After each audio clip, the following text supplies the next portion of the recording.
When it comes to Gabon, hip-hop first made its way into the country during the late 80s and early 90s. The Gabonese youth got introduced to the genre via media outlets such as TV radio, but also in formal ways such as pirated music and compilations mixtapes. DJs from Libreville and big cities like Port Gentil have always prided themselves in bringing new sounds to their audiences. Hip-hop music and culture became popular with youth embracing all elements of the culture. DJing, graffiti and dance are rap music in a lower measure at first. During the 90s, violent national manifestations took place due to the youth being irritated by the power structures of the Bongos, who led the country for decades. It's in this context that rap music really started to find a voice in the country, with many local existing groups voicing up their opinions and relaying the frustration of the population. However, early access to hip-hop in Gabon was mostly a luxury of kids from well-off families. So when groups from these social classes started making music against the system, they were attacked by groups from popular classes, denouncing a form of hypocrisy, posing the basis of a dynamic that will be found in Gabonese hip-hop as it progresses. Groups from this period include Gunter's Family, V2A4, and CX. In the early 90s, the first hip-hop radio and TV shows started to air, helping at popularizing the genre. In the mid-90s, around 95, the collective Buck Drama,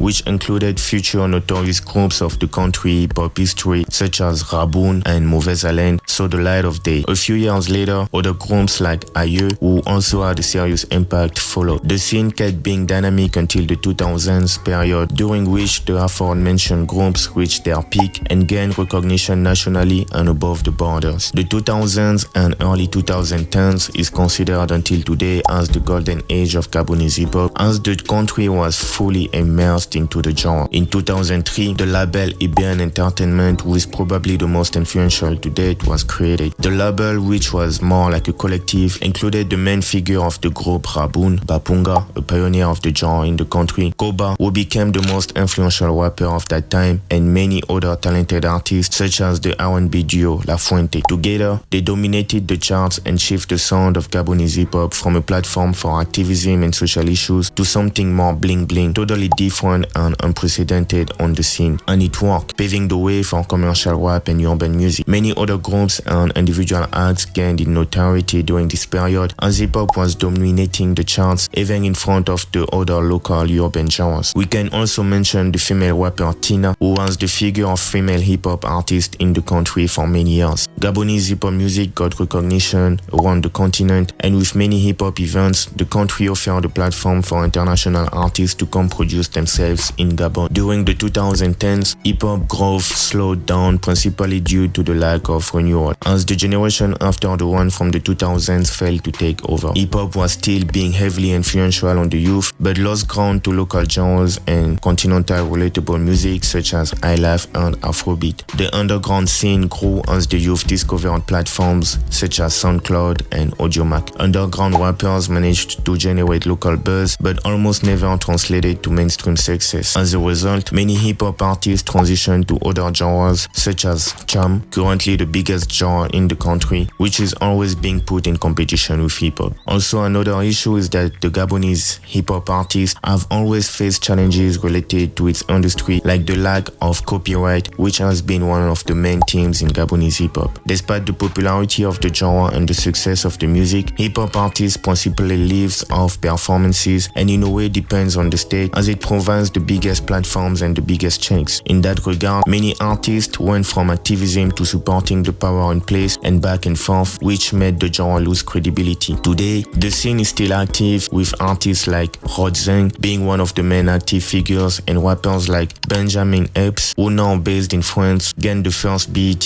for Gabonese hip-hop in 2002. Hip-hop in Gabon is a dynamic and evolving cultural movement that continues to serve as a voice for the country's youth. It provides a platform for social and political commentary, youth empowerment, and cultural pride, while also offering a space for innovation and artistic expression. While the scene faces challenges, the genre has the potential to continue growing and contributing to the wider African music landscape.